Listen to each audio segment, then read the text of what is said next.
Tonight's title I'm going to call From David to Indiana Jones and the City of David.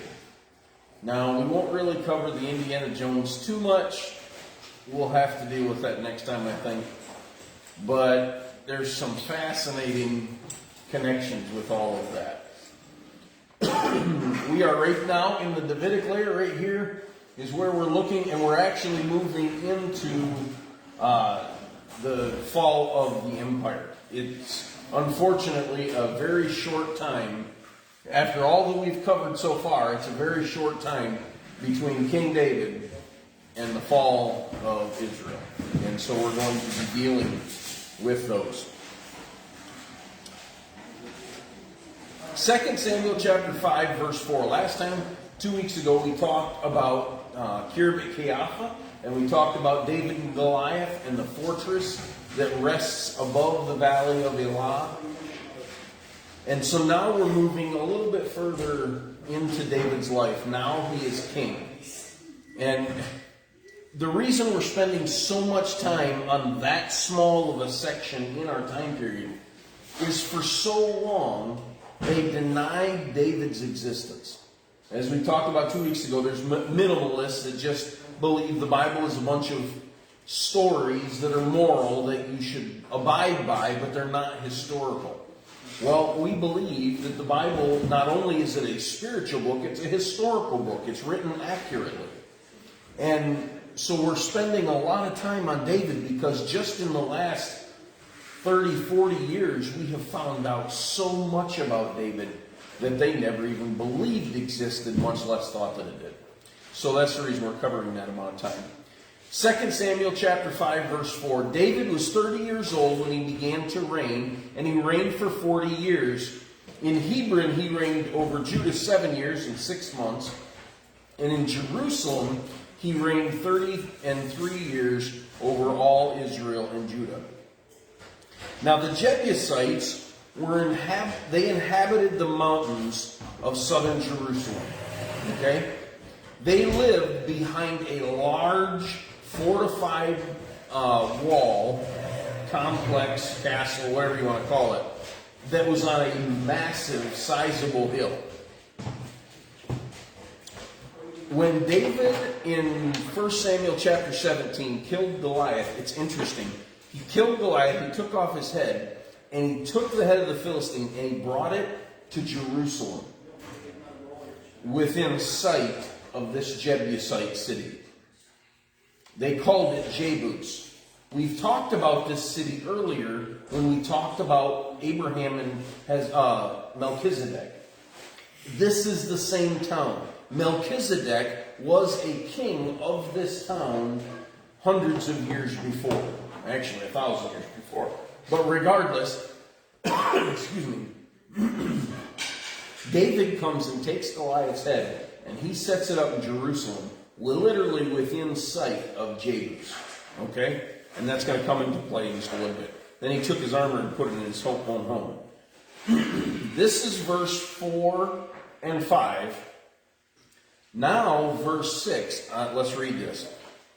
And the king and his men, talking about King David, went to Jerusalem against the Jebusites, the inhabitants of the land, who spoke to David, saying, "You shall not come in here, but the blind and the lame will repel you," thinking David could not come in. Nevertheless, David took the stronghold of Zion, that is the city of David. Now David said on that day, "Whoever climbs up by the way of the water shaft and defeats the Jebusites, the lame and the blind who are hated by David's soul, he shall be a chief and a captain. Therefore they shall say, the blind and the lame shall not come into the house." They believed so strongly about their fortification that they put the blind and the lame as the guards of that wall, mocking David. "David, good luck. We don't even need help. Our blind and our lame can fight off your little army." Well, David took that as a personal challenge. Not only did he take that as a personal challenge, after this time, it would no longer be called Jebus. It would be called the city of David.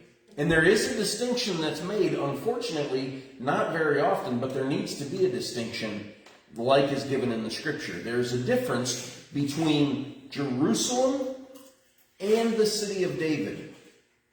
The city of David lies south of Jerusalem, although now it's one massive city. It was not at that time. There's two different ones, and I'll show you here.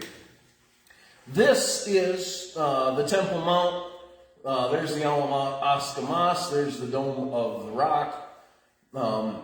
Here is all of Jerusalem, and it's literally encompassed this. But in their day, here is Jerusalem, okay? And down here is the city of David. You have a valley that comes down this side, the valley of Kidron. This over here is the Mount of Olives, where Jesus and his disciples would cross over, and he would go pray in the Garden of Gethsemane. Garden of Gethsemane is on this side. You have the Hinnom Valley over here, and you have the Tropian Valley here. So it's set on kind of a rise, and I wish I could show you the picture, but it really doesn't do justice. It has a rise right here that then would go up higher into Jerusalem. But they are two different cities.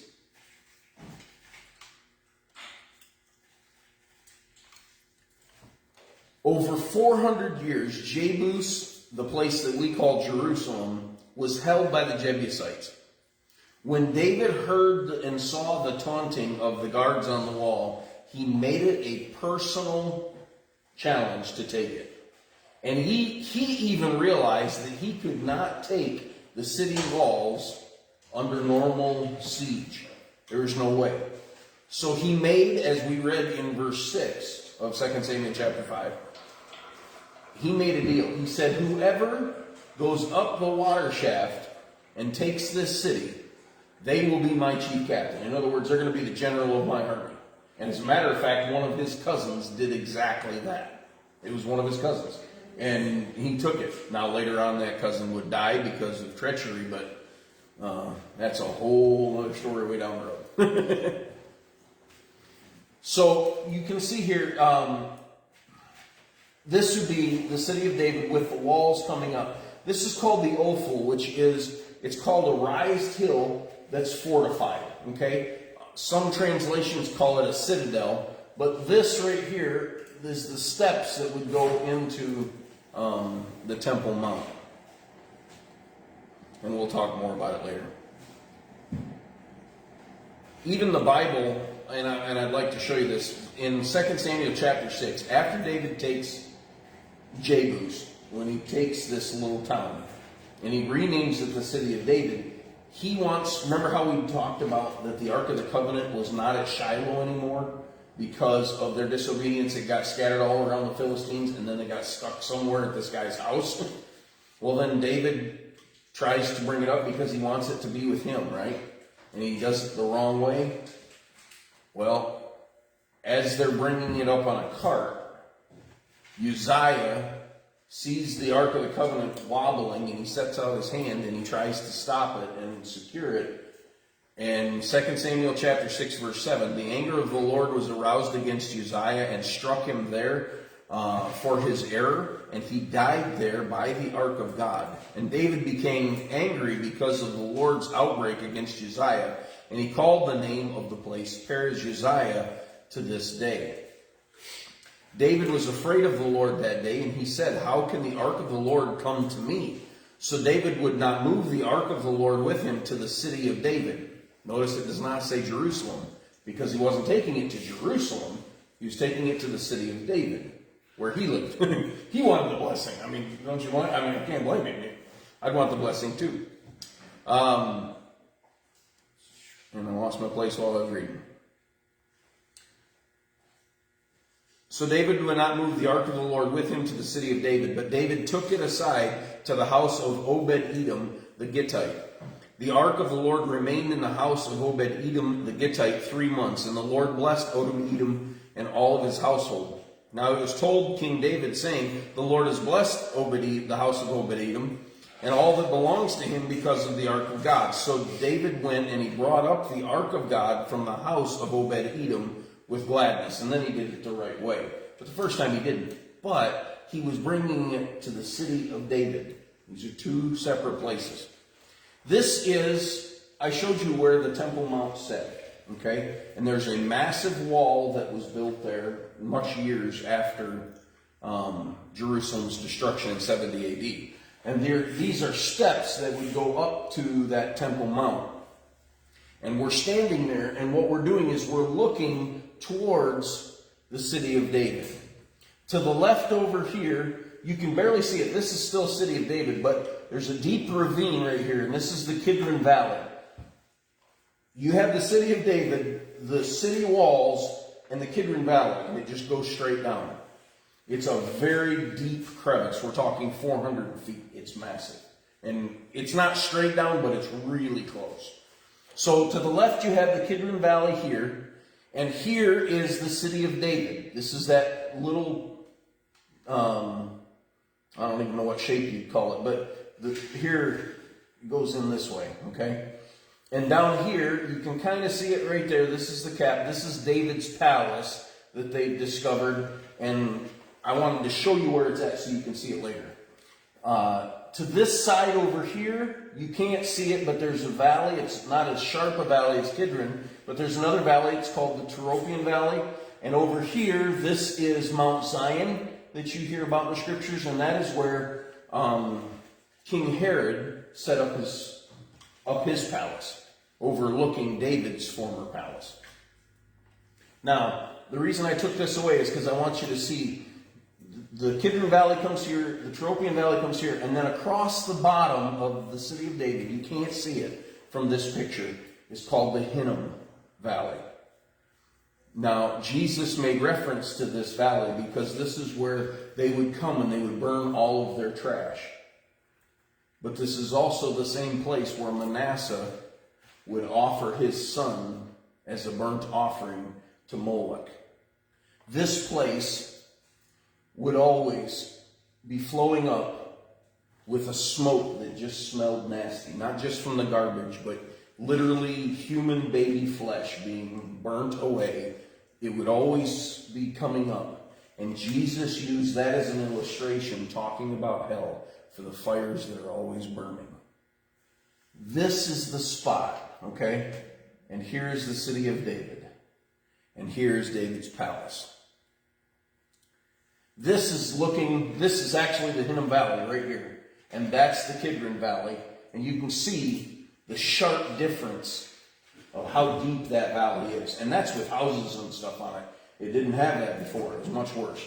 And here's the Hinnom Valley where they sacrificed their children. And this is looking up. You can just barely see the Temple Mount walls here. Okay? And here is where David's palace is. And his fortress would have been this way. Okay? And that's what that's the picture we took from modern times. All of this has been uncovered in the last 100 years. We're talking 3,000 years of history. And God has, especially the last 50 years, has exploded the information that we have so that our generation can see it firsthand. That the Bible isn't just some spiritual book. It is actually a historically accurate book. This is the stepstone structure called the Millo, or the Millo, I'm not sure the pronunciation. Kathleen Kenyon, the same one that found Jericho, excavated Jericho we talked about in the 50s, she found this. And they found this massive stone structure. And what Millo actually means is a rampart or a citadel that's built out of filth. It's literally trash. So if they were to dig through this, they would find all kinds of trash from the times of the Jebusites and the Canaanite period. And they haven't done it yet, and maybe they will at some point, I don't know. But it's a bunch of trash, and they used that trash, and then they built a citadel wall, a fortress wall, on the side of that. Now here is, I should say this. This stepstone structure goes back as far as the 12th century, so 200 years BC, so 200 years before David's time. And it was in use all the way until 587 when Jerusalem fell to Babylon. So they used this, and it was a vital protection from for the city of Jerusalem and the city of David for 700 years. This is a picture of what they found before they put in all the staircases, and sidewalks. Because what was covered over here, and I'll show you again in a minute. This is actually David's palace right here. This is where David lived. But then they made walkways. You could go this way, and down over here, you take this walkway and it splits. And it goes out in front of this Millo. But if you go this way, literally right here is Melchizedek's temple. It was literally right below David's palace. And he built it that way on purpose. David did. But anyways, this is what it looked like. And these are terraced houses. And not terrorist. I saw the look. I knew what you thought. They are houses that essentially look like steps that they built on the side of the wall. Now you got to think about it. If this is the king's palace, you got to know the king pretty well to be next door neighbors. These were royalty. These were wealthy, powerful people that lived here in these houses that were stepped, terraced, that went up the wall. Okay? 2 Samuel chapter 5, verse 9, Then David, after taking it, dwelt in the stronghold, and he called it the city of David, and David built all around him from the Millo, which that fortress Phil, from the Millo and inward. So everything from here back was David's palace. That's where he lived, his stronghold. Now, what you see right up here, this dark spot, they actually put a walking canopy. You could go across the top of that once they did the excavation. But this right here, this is David's palace. And when you walk on that, you are literally walking where David lived.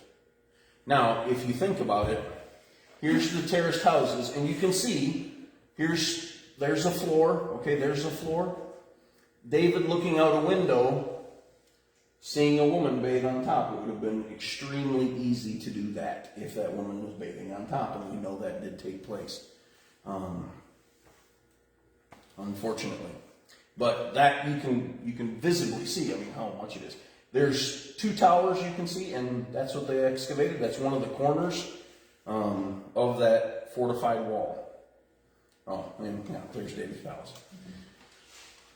Okay, 1 Kings chapter 11, verse 27. And this is what caused him to rebel against the king. Solomon had built the Millo and repaired it, the damages to the city of his father David. So, over time, after David's time, Solomon rebuilds this, and he raises taxes really high, and Jeroboam decides to rebel. Okay? The Jeroboam that set up all of the altar and the northern kingdoms that followed him in Samaria, that's the same guy. Hezekiah later on would also repair this same wall and fortress after the Assyrians came in to try and destroy it. 2 Chronicles chapter 32, wrong side of the Bible, verses 4 and 5. Thus many people gathered together who stopped all of the springs of the brook that ran through the land. And they said, why should the kings of Assyria come and find much water? And he strengthened himself, and he built up the wall that was broken, and he raised the towers, okay? And he built another wall outside and repaired the Millo in the city of David and made weapons and shields in abundance. In 1099, when the Crusaders came to besiege Jerusalem, the people did the same thing Hezekiah did years before, and they stopped the water, and they literally starved the Crusaders out from being able to take Jerusalem by doing the same thing Hezekiah had done years previous, which is kind of cool. But we're going to talk about that one next time. These are some of my favorite times. I love this. I love being able to see David's palace. I loved walking through it. I loved going through Hezekiah's tunnel that we're going to talk about next week. All of this it's miracle feats of engineering for this time period. Just miracles. And again, there's David's palace. This is an artist's rendition of what David's palace would have looked like.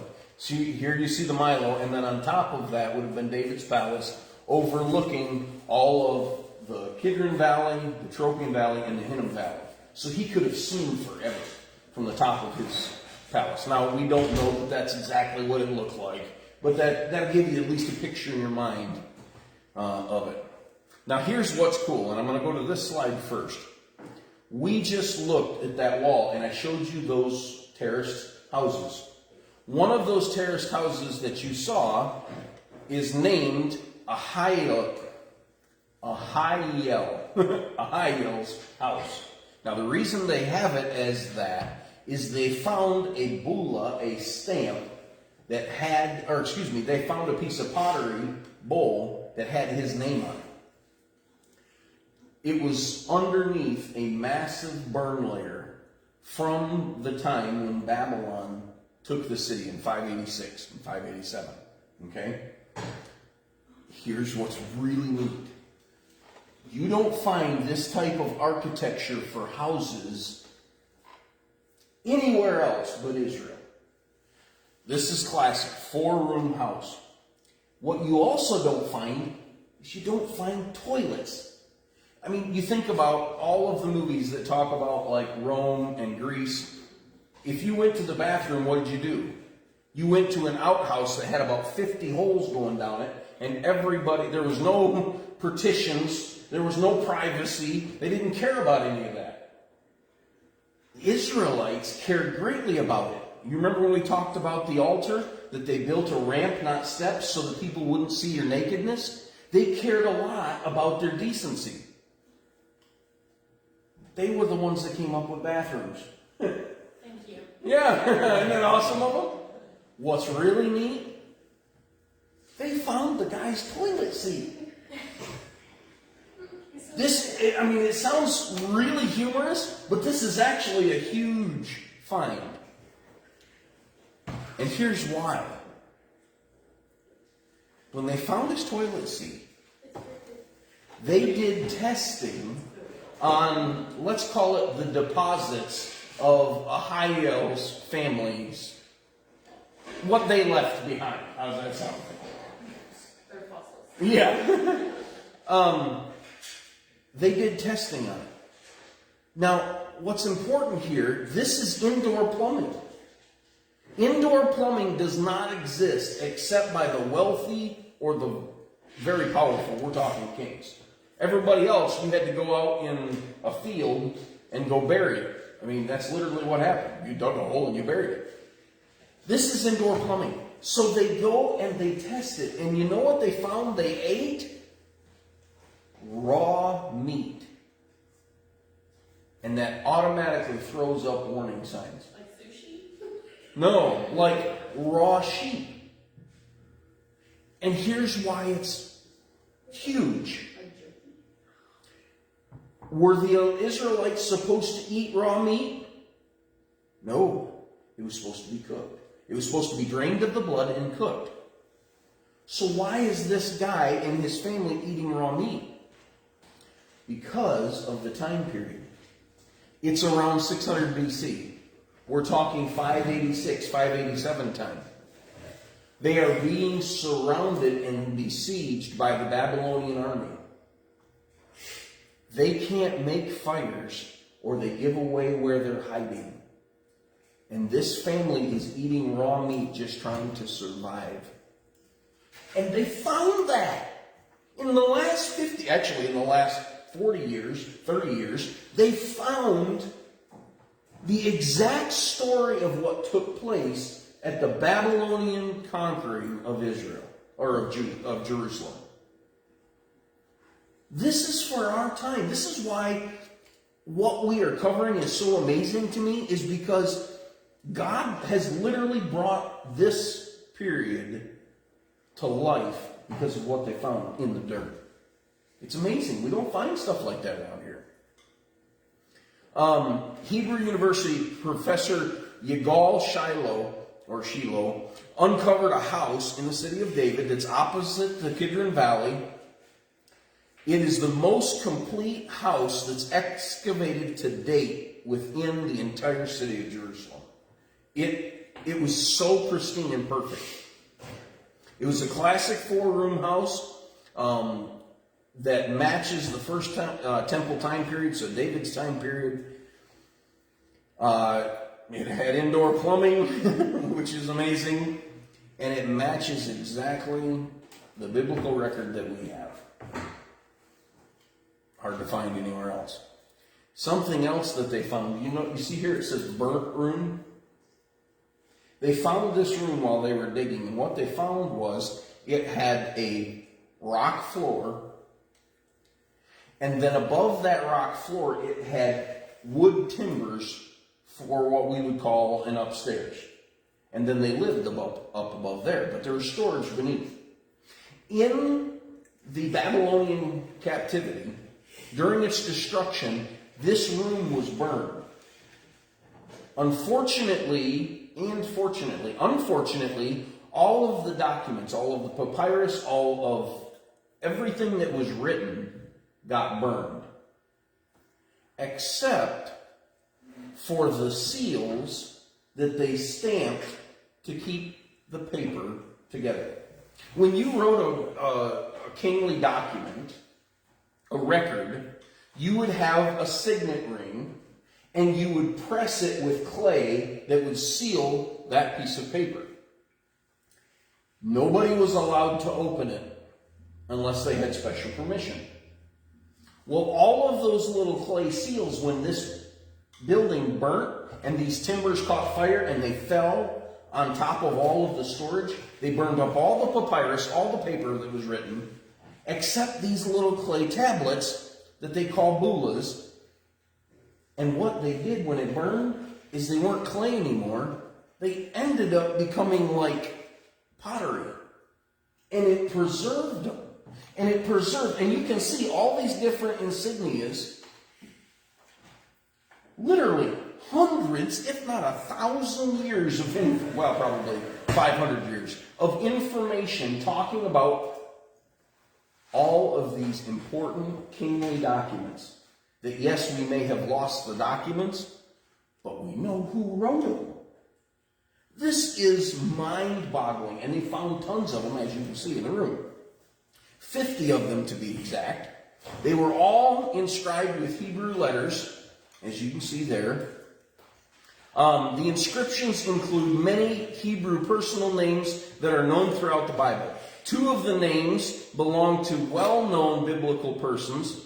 One of them, and forgive me if I mispronounce it, Gamaliel, the son of Shaphan, a high official at the court of Jehoiakim, the king of Judah, who reigned on the eve of the destruction of the Babylonians. And you find that in Jeremiah 36, verses 10 through 12, and verse 25. You literally find that guy's name, and he's got his imprint on some of these bulas. And the bulas are small. They're about the size, I'd say, about a quarter, between a nickel and a quarter size, so they're small. The other one is, Azariah, the son of Eliakim, a member of the high priestly family who served in the temple of Jerusalem at the end of the first temple period. We find his name in 1 Chronicles chapter 9, verse 11. It's amazing that even though the fire destroyed all these documents, it preserved the names of the people that wrote it. And they didn't find it until literally 15 years ago. Now that's the actual clay seal that was on the document. Yeah, that was the seal that was on the document. What it was, you would take your signet ring and you would press it on that document. And then that fire made it pottery so that it would survive 2,000, 3,000 years of time period. Sounds like an act of God to me. So here is just a little, if you had trouble seeing the other picture, this is a Hiel's house, okay, right here. And this was his bathroom, okay. There's the Millo, and then the walls, David's palace would have been up here.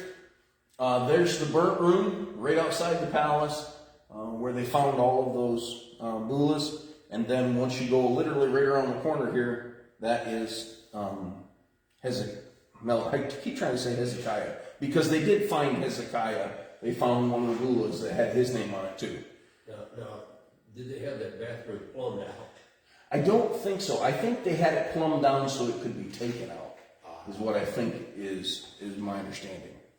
So it just had, your seat with the hole in it, and then that would go down into a bucket, and then you would take it and go. Were they pretty powerful people? They had to be. To be here, literally right next to the king, that meant they had to be government officials. Okay. And we got to study Goku. Yep, we got stuck. Okay. Oh boy, what time is it? Let's run just a little bit, all right? So, Jehoram, the king of Judah, and Athaliah were married, okay? Athaliah was Ahab and Jezebel's daughter. If you want to talk about coming from a bad family line, Athaliah did. The problem is, Athaliah didn't turn from her raising. She followed it hand and foot. Or like Chelsea. Yeah. Athaliah wanted to be the queen herself. And so what she did is she proceeded to kill literally every heir in her own family. Sons, grandchildren, everybody. So all that was left was her. She ran a family line just perfect. Sounds like Ahab and Jezebel hand in hand. But as she tries to kill, and by the way, this is a whole nother rabbit trail. If you ever get the chance, go through the scriptures and see how many times the Israelite people, someone tries to wipe them out completely.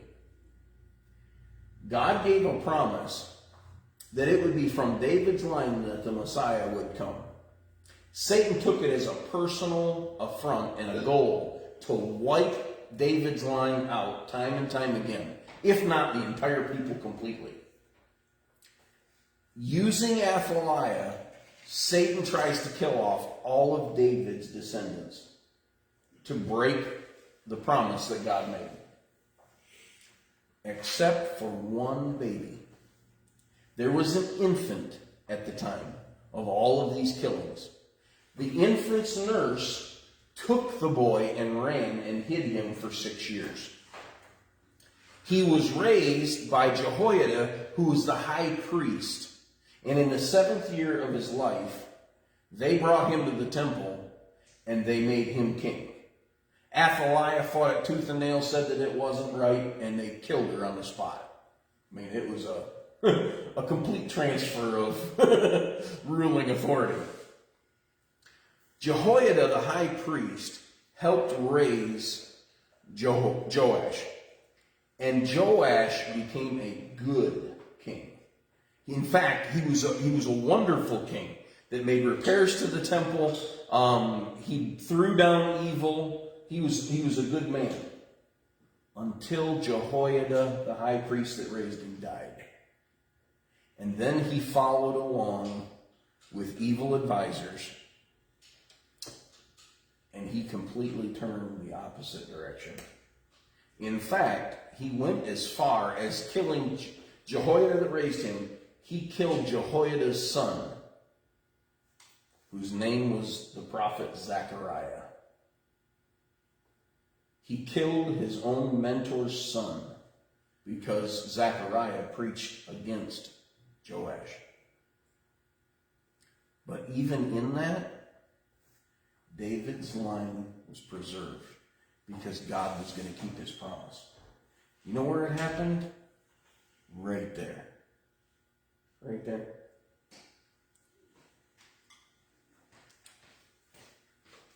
Second Kings chapter 12, and his servants arose and formed a conspiracy, and they killed Joash in the house of the Millo, which goes down to Selah. Again, Joash, the boy that was raised good and then fell away. That's where he died.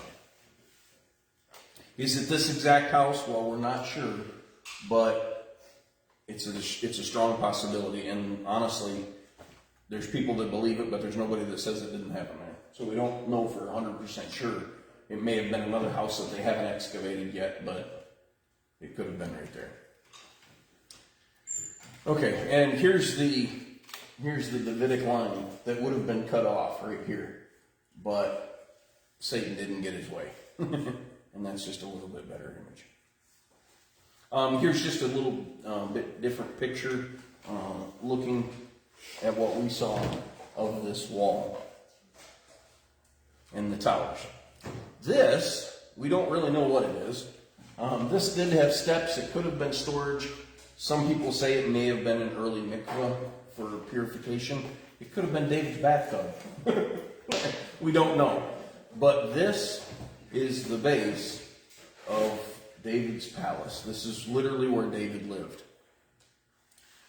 They found these capitals that would have sat on top of a post outside of a door or held up in the ceiling. What's interesting about them is they're Phoenician in design. Now, why would David the king have Phoenician architecture in his house? The Bible tells us. Who was David's best friend outside the kingdom? His name was Hiram, and he was the king of Tyre, which was a Phoenician capital. And it tells us in the scripture that, let me see if I can find it, 2 Samuel chapter 5, verse 11, then Hiram, king of Tyre, Phoenician, sent messengers to David and cedar trees and carpenters and masons, and they built a house. They built David a house.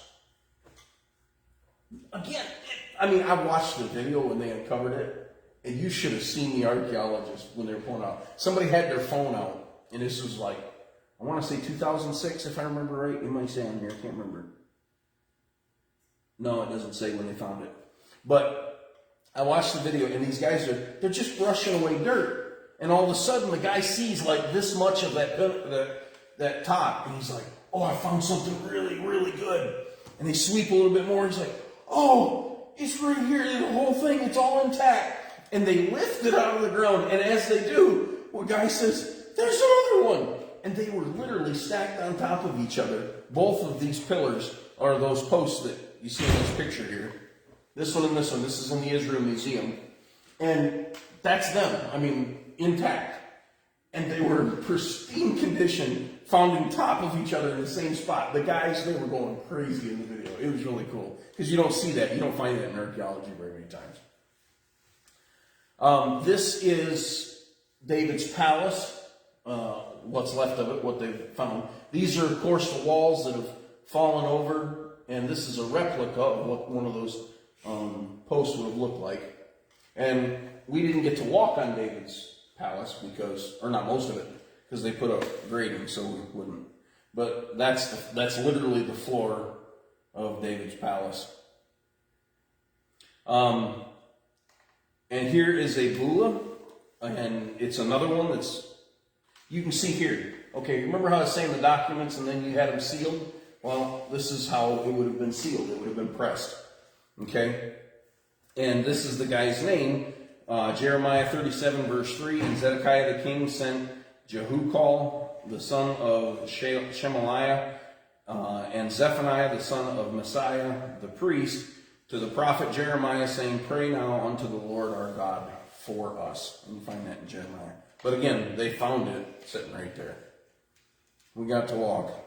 And that's, of course, this would have had a floor on top of it. And these would have been storage or something, or maybe David's bath again. Don't know for sure. But they did their best to cover over the whole thing. And you can walk up all over above there. There's a building up there. It's pretty neat. We got to walk where David walked, and we looked out the window. Remember, this is the picture. This is looking out, and there's the Millo's down here, and there's the Citadel fortification wall. And we got to look out just as David would have. But fortunately for us, we didn't get to see what David saw. We'd have probably got in trouble. And here's some more of David's palace, where he served. This is a picture, it's not up to date because there's so much digging going on. And you would see, well, you can kind of see it starting right there. But this is the excavation that they've done. Right there's the Temple Mount, there's the Dome of the Rock, there's the Al-Aqsa Mosque with all the craziness that's going on right now. But they've covered over this, and there's buildings there now, but you can see how much they had dug out of all of those rooms and all of this palace is pretty neat. And here's something I will let you go home with, and you can do your own study on it. 1 Kings chapter 2 verse 10 says, "So David rested with his fathers and was buried in the city of David," specifically. And here, this of course is the city of David. All right, right up here you can see that's the back porch of the Temple Mount. This is the Kidron Valley. This is how sharp that curve was, or the cliff was. And it would have been in this area that David would have been buried by what the Bible says.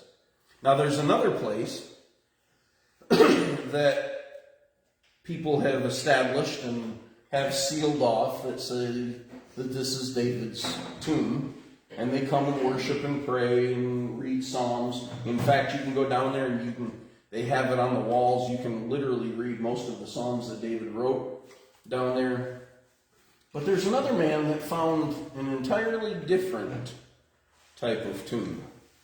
And I'll let you dig that one out for yourself. It's a fascinating study. You can find the guy's video on YouTube.